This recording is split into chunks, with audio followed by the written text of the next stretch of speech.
Hey everybody, welcome to the latest episode of GeekStorm. I'm Sean Hilton, owner of Comics Cube, founder of the KokomoCon, and today I am joined by my frequent guest host, good friend, and all-around Michael Harrison. I don't think I'm a guest host at this point. I think once you've been in like 90% of the episodes, you're not really a guest host.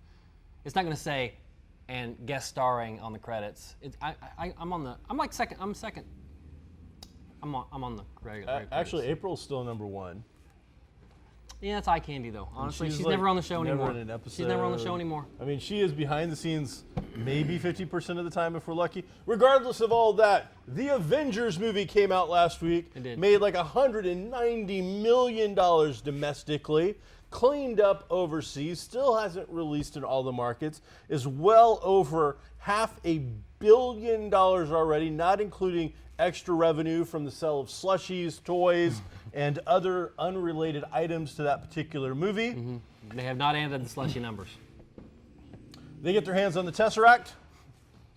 Banner and Tony Stark make a program to save all of humanity with a giant overreaching NRA-type NSA robot-like defense system. Mm-hmm. It becomes self-aware, kills Jarvis, tries to take over the world. Wanda, the Scarlet Witch, Pietro, Quicksilver are working for terrorists in another country and eventually come to their senses once they realize that Ultron really is a bad dude, join back up with the Avengers. There is a giant fight at the end in which Quicksilver dies. They save the world. There turns out to be one helicarrier in the world left. That ties into the S.H.I.E.L.D.'s program, the Agents of S.H.I.E.L.D. from Marvel. It shows up at the last minute. They save the day.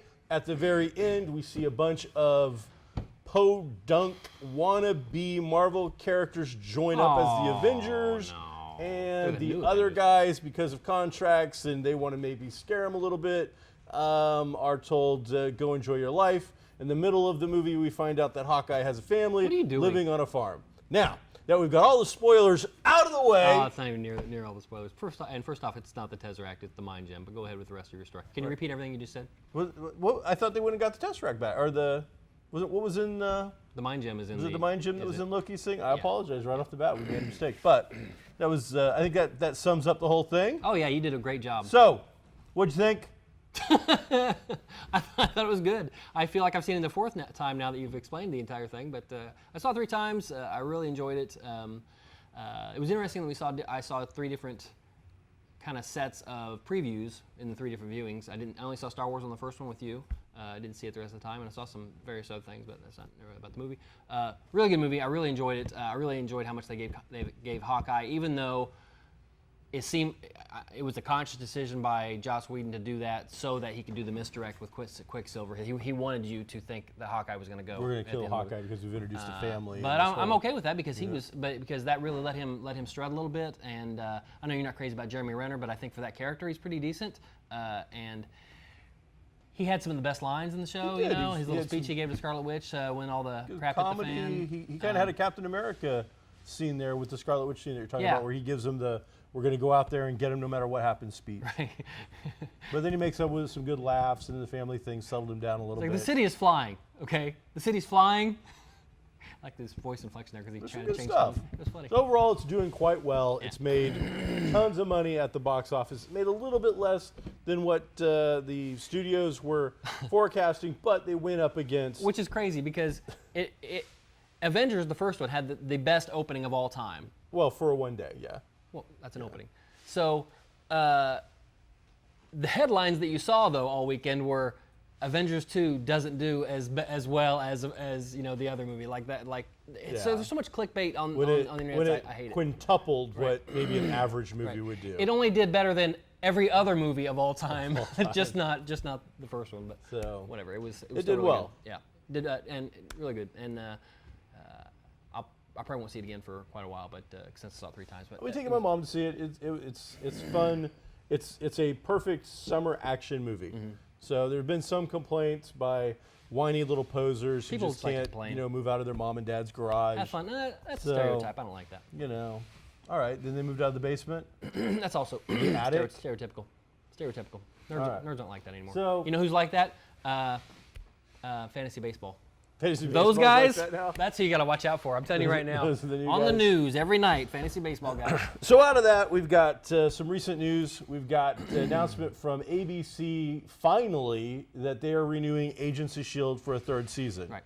Now, nothing like giving your show a little boost of confidence. I mean, shows like The Walking Dead and some of the other big ones, these shows get renewed after 1 or 2 episodes. They made Agents of S.H.I.E.L.D. wait till the episode before their 2-hour season finale. Right. Is it and 2 they hours? also just announced the Agent Carter will finally be back. I'm not totally excited about that. I enjoyed it, but I enjoyed the break from the S.H.I.E.L.D., Agents of S.H.I.E.L.D. I really want to see some more. I want to see some more character exploration on that show. I want to see her. She's a tough chick. Okay, she's like April. She's this female working in an all-male, a male-dominated thing, and she is constantly probably put down and taken for granted at the very least. Does she get coffee? She probably gets coffee. I Do don't you know. get the coffee, April? She does not get coffee. Good for you. So I want to see her. I'm back on Agent Carter, not April, but I want to see her be that agent that she's doing in secret away from her office. I want to see her do those things that they. Yeah, because we got to see her do it once. Yeah. When they went over to Russia for the Black Widow program. And did everybody One forget? time. Did everybody that went with her forget everything she did over there, and how Dum Dum Duggan was like, okay, whatever you say, you're the boss. You're the you know? boss. Okay, this is Dum Dum Duggan. All right. Yeah, it was interesting. I really, again, beating this dead cow. I don't really. I liked Agent Carter. I'd much rather see them explore more Marvel properties in that time slot every year instead of just Agent Carter, which I thought was lackluster. That was good. It just didn't blow me away. I'd much rather see Marvel Presents as a TV series. Oh, yeah, that's a great idea. And then go into other characters. I'm glad there's only eight episodes.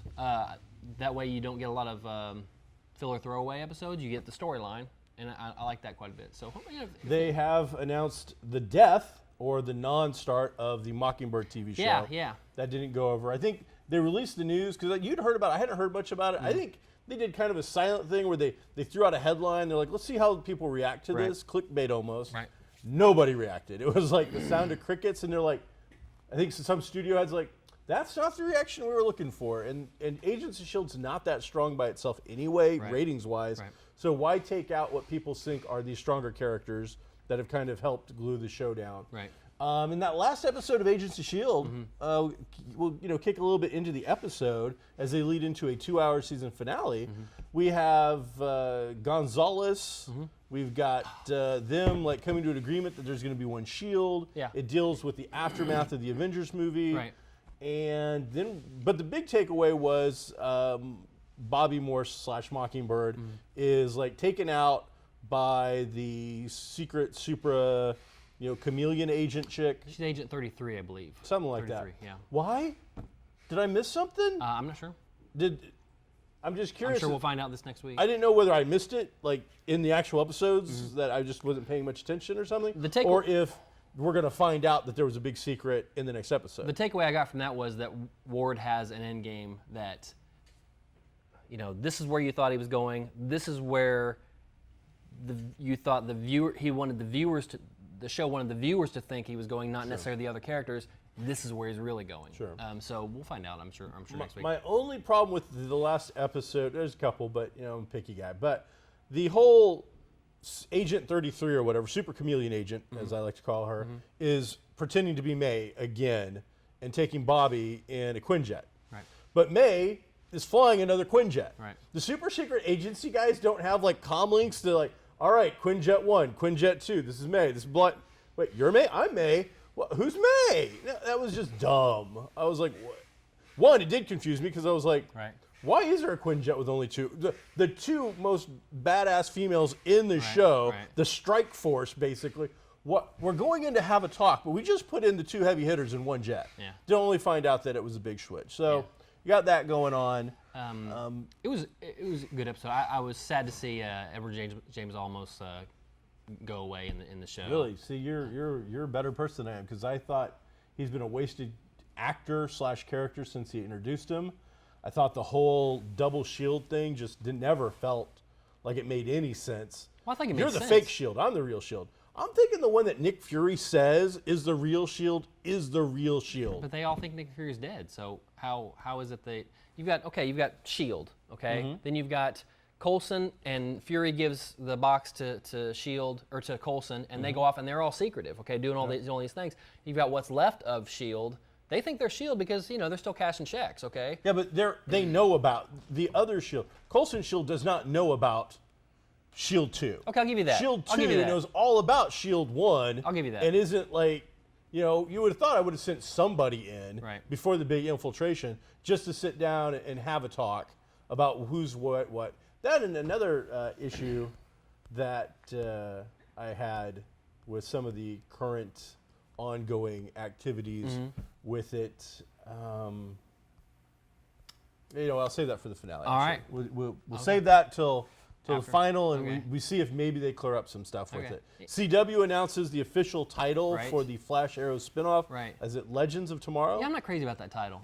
I still hope it's a working title, but they're saying it's the Doesn't seem official like it. title. Yeah, Legends of Tomorrow almost is like a jumbo shrimp. To me, it's you can't be a legend until you've already existed, and you're not going to exist. Until you're not going to be famous until next week. tomorrow. So I'm not crazy about that title. We'll see. I mean, we've talked about it. It's the same cast we already know about. I haven't heard anything extra. Supergirl official now. They had gone to pilot. Now it's been ordered to series. So we will get a Supergirl TV series next year. On CBS. We will get Flashback. Yep. We will get Arrow back. Right. I don't know that the Legends of Tomorrow has actually been sent to series or if it's just pilot mode yet. But if it's CW, I have to think it's gonna go the full race anyway. Yeah, These guys love that stuff. And It's the most making, popular things on their network right now. at this point, Sure. we're getting a new one every year, and I think they're going to continue that. Well, you can only tell so many vampire stories, okay? And the CW has run out of Vampires, Diaries? Vampires and Vampire Diaries and the originals. The originals. No, those are werewolves, maybe. No, Are they they're vampires just too? very old vampires. They're like some of the Wow, first there's a lot of vampires. vampires. Yeah, I've never seen more than 2 episodes of A lot either of one of those. teenagers watching a lot of vampires. On the DC front, seeing all those are DC characters now, we're getting some news about Suicide Squad, Right. which I had made a comment a while ago that I thought Deadpool was going to take this new track of being made within the social media. Like we were going to see every little thing of Deadpool put out on Facebook and Twitter, and we've seen tons and tons of pictures. Deadshot, you mean? No, Deadpool from Marvel. Oh, I thought you were talking about. I'm about to Suicide switch Squad. over now. Oh, I see. Suicide Squad, it looks like, is taking the exact same track because now we are seeing, instead of it being secretive, we are seeing every little detail. Now, some of it has been, spoiler footage or whatever, stuff from cams or, handy cams or phone cams and things like that. But these guys control sets. So this stuff's not getting out without them knowing about some of it, or they could shut it down. But we've seen pictures of Deadshot. We've seen pictures of the whole cast now. We've seen pictures of the Joker. We've seen Jared Leto doing stuff. We've seen, now they've just released yet another picture of Harley Quinn tattooing Jared Leto in the Joker outfit, and we see even more of his tattoos. So appears to me that Suicide Squad, we're going to know every little thing about this movie before it even comes out, because it appears that we're going to be completely involved in the process, which makes me wonder, by involving us from the beginning in such almost an intimate kind of way, we know every little thing, do we become emotionally invested now and have to see the film? Or do they bog us down like seeing too many previews and we get sick of it before it comes out? Because I think Deadpool and Suicide Squad are going to try this track. They're going to see how social media overexposure will emotionally ingrain this movie on us before we see it. 2 thoughts on this. One, for me anyway. One, because there are so many characters, and you saw that big cast shot, and that was obviously a posed cast shot. Because there are so many characters, I think that will probably play to their advantage to eke out a lot of information along the way, because you're not going to be able to do a good job anyway of introducing all these characters in a 2-hour movie. Okay. The other thing is the social media stuff you're talking about for them, for this instance anyway, has been to me so reactive or defensive that it almost puts it in a bad light for me, because you had the Leto pictures that were like, pictures of a picture of a mirror, and I did not like those initial Leto pictures of him. I thought it looked like horrible cosplay, and it wasn't until 2 or 3 of those came out that they decided to go ahead and throw out the Joker with the tattoos and all that, and that looked really cool. I really liked that. If that had come out first, I'd have been on board with that whole thing from the beginning. Hang on. And then the other thing they did was, as soon as they put out that big cast thing, okay, later that night, they threw up the shot of Deadshot with the mask, okay, because people were eating that shot alive. How it looked just super mundane, and it looked like X-Men from the first X-Men movie and that type of thing. It just didn't look like costumed heroes or bad guys for that matter. And then right after that, they said, okay, well, you don't like this here, do you like this? And then they threw up the Deadshot mask, and that looked cool. I liked it quite a bit. But again, it seemed like they not only are using it, but they are using it to defend themselves a little bit, and or maybe just shape what people's opinions are about things going on. Going back to your first point, do you think that, because they put up, the crappy photos, but I mean, those were supposed to be these like kind of Stolen? No, I think they're supposed to be super teasery type things. I don't even think they were stolen necessarily. I think the studio might be behind it. And then you said they put out 1 or 2, and then they finally put out a good one. Right. I mean, isn't that kind of the equivalent now of your social media news cycle? Like, they put it out for a day or two, it lost momentum. They put out another one, it went on for a couple of days, it lost momentum, and then they finally put out the big one. The first 2 almost acting as teasers to this big release. So they got people talking, they got them talking a little more, and then they finally gave them gratification. I'm sure that's a good pattern. I'm sure that happens quite a bit. Although I don't think it's what happened with the Joker, because I don't see anybody putting out unfinished product as your first introduction to something or somebody or some character. It's never been done much before, but again, in the social media world now, where you've got, and I mean Jared Leto especially being a singer for a band and having kind of this different feel to him, and being, I think, an Academy Award-winning actor from Dallas Buyers Club now. I think he can pull off some stuff. Like, I've been watching some videos of him, and I don't know what band he's in. 30 Seconds to Mars. Is that okay? Is that so seems to be popular. But like, I've been watching clips on YouTube and stuff of his concerts, because people believe he's been practicing his Joker voice a little bit in a couple of things where he just shouting out some stuff, and I've watched those, and they're interesting. I think he's going to be a good mix for that character and whatnot. So. As for the mask, I don't even think the laser eye is even on the right side. If I'm going to be that geeky fanboy, the Deadshot goes on. It's weird because it's always in the comics, so it's reversed. But I want to say it's his left eye, and now it's on his right eye. They got into some legal trouble with the chick from TLC, so they had to change it over. Is it left eye? Yes, that's got exactly what happened. Got a little ugly with him? Let's move on. All right, so that's kind of what's been going on with that. Then we get a ton of casting information from Captain America 3, the beginning of the Civil War. Yeah. I noticed that you were in it. I am in it. April's got a parting shot in it. Nice job. I haven't been asked for a cameo yet, but that's because I'm holding out for the and. It's actually in my contract that you're not in it. So Is that it? All right. Yeah, so I get to be in the Thor movie with Loki. Don't wait on the call. So, but I mean, they've come out and said, if you were in a Marvel movie at this point, you're probably going to show up for a cameo, including, and the one that kind of surprised us all was Paul Rudd. I would say Ant-Man. It'll be easier to name the people that are not in this movie. You really had to make somebody mad to not be in this Hulk and flick. Thor, as far as I know, have not shown up on any kind of cast list, but nearly everybody else we've seen, with the exception of Coulson, has been in this, shown to be in this movie, which it's going to be like another Avengers movie. But that's the nature of that storyline, and please go pick up that trade paperback down at Comics Cube, because it's a great story. But it is really the Marvel Universe, and almost like another Secret Wars or another Contest of Champions or something like all-encompassing, where it's this half of the universe versus this half of the universe, and which side do you fall down on? So it's going to be great. So we have to wait a while before we get our next Avengers. 3 and 4, the double feature. Now going to be filmed with brand new IMAX cameras, special 2D digital, not 3D necessarily, but these 2D super high def crazy cameras. They've used them for scenes before. They've never used them, according to the press releases, for a full regular movie. So I don't know if we're about to see upgrades in theaters, but this print should be a damn pretty movie. Yeah. So looking forward to that as well. Hey, speaking of cool stuff, I hear that there's a toy of the week. There is. The toy of the week this week here at Kokomo Toys, which we're very happy to be here. Happy to have them host us every week. Just live in the heart of beautiful downtown Kokomo, Kokomo Toys and Collectibles. Speaking of Flash, they've just got a few. When I say a few, I mean like 40 of them back there. But this is the Flash. It's a very detailed, articulate action figure that comes with no less than 3 sets of hands. You've got a fist, you've got a grabby, and you've got a point.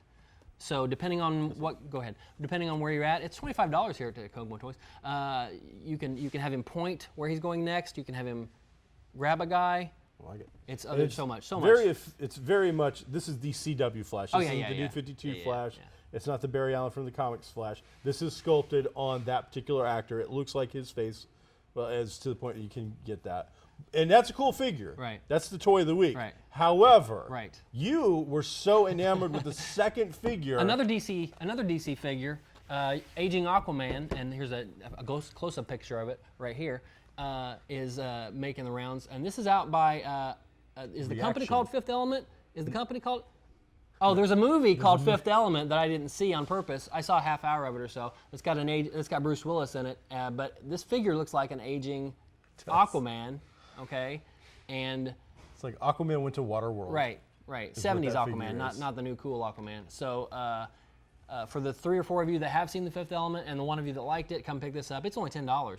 It's a reaction figure. It's kind of done as an old school, late 70s, early 80s Star Wars figure look. And they've been very popular. So and they've done a lot of lines. They've got Pulp Fiction. They've got Fifth Element. There's been Firefly, Big Trouble in Little China, Breaking Bad, Buffy the Vampire Slayer. They're putting out quite a few. The pattern has been all the older retro type of things, and that's a cool idea. And then they just broke it with Tomorrowland. Yeah, I don't see that. So, hey, in the world of comics. What? Marvel Comics this week has introduced the first issue of Secret Wars. It's a secret. How do we all know about it? Well, the secret's out, Mike. And this is what's going down. This is going to be a fairly quick series because the next issue is out next week. Oh, is it? So every 2 weeks, all the whole I believe series? so. Wow. How many issues are we talking about here? This is going to be 8 issues, I believe. The original was 12. 1 of 8. And this is Marvel's big kickoff for the summer. This is going to impact their entire line. The foreseeable future of the Marvel Comics universes is going to be impacted by this book, which is similar in style to what DC has done with their Convergence. The difference between Secret Wars #1 and Convergence #0 is stuff happened in Secret Wars #1. All right. It was an exciting read. I love when stuff happens. It was well put together. There is a lot going on, and you are seeing the Nick Fury from the Avengers movie, the Samuel Jackson movie, like plotting how he has to destroy the comic book world, the regular Marvel universe that we've all known, because all of the universes are being destroyed one at a time, and they're being smashed together. And so they believe only one is going to have a chance of survival. So it's really that classic element of hero versus hero for the greater benefit of their very own world. Is there a particular storyline or book or set of books that needs to be read? There's a lot of stuff you could read. Nothing essential? From like 30 years of history. Oh, yeah. But no, there's nothing. You can just jump into this. You may be a little bit confused, but it would be like watching the first episode of a television show. They're going to give you bits and pieces of it. I see. But the idea is we're going to unveil the secrets of the series over the course of the 8 issues. So it's all going to come together, but what you really need to know is the worlds are being destroyed, and this is the last hurrah. What are we going to do to save the world? And as I said, amazing art, really good story, some really intense action, some big deaths, some touchy-feely moments. As I talk about some of this other stuff, I'll let you just read this one page, which I thought was something like this. Is this supposed to then have lasting effect on the Marvel Universe? Okay, so whatever happens here... When this is all here, said and done, we're supposed to have ramifications. Are we going to have one universe? I believe we're going to have one universe. They're not saying that for sure. I think you're going to see all the big characters and all the time stuff that we've liked and elements of all the big series that people have enjoyed come into one reality. So they're basically going to take what they think anyway are the best elements from each of the universes and put them in together in one universe. Sometimes just elements from the main Marvel universe that are popular. Like I expect you to see the Days of Future Past where the X-Men went into the future.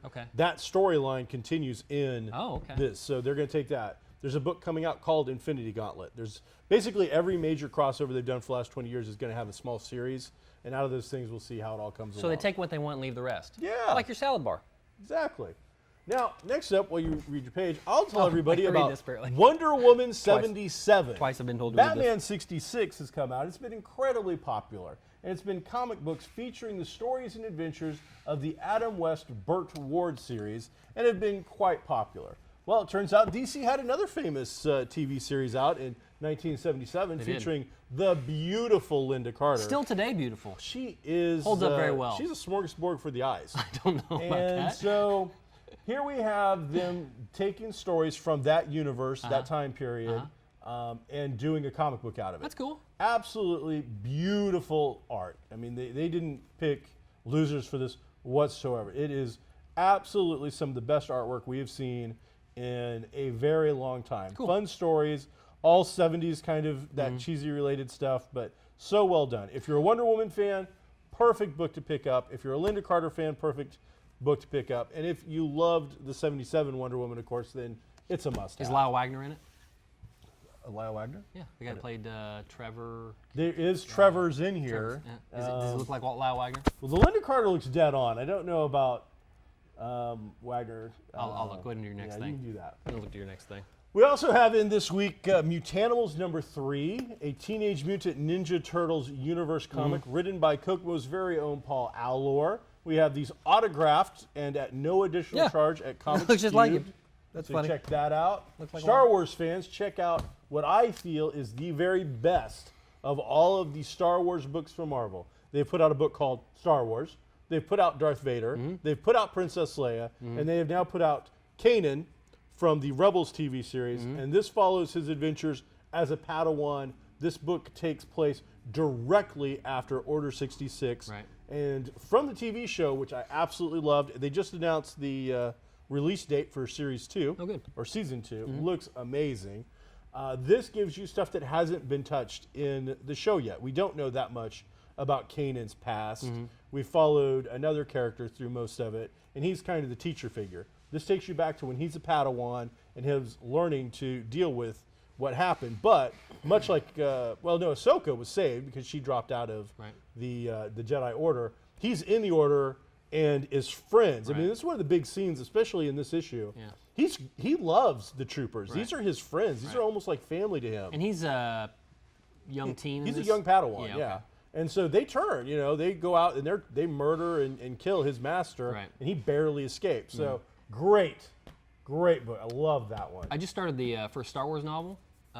There are more than one, but the first in the new one, chronological order, and it's called The Lords of the Sith, and it's basically about Palpatine and Vader. It takes place between Episode 3 and Episode 4, and so far it's pretty good. They reference one of the main protagonists, or some of the main protagonists are some shipmates that are family to Hera in the Rebels. Really? Yeah, a sister and father are in it, so it's pretty good so far. I've only read a couple That's chapters. interesting. It's good.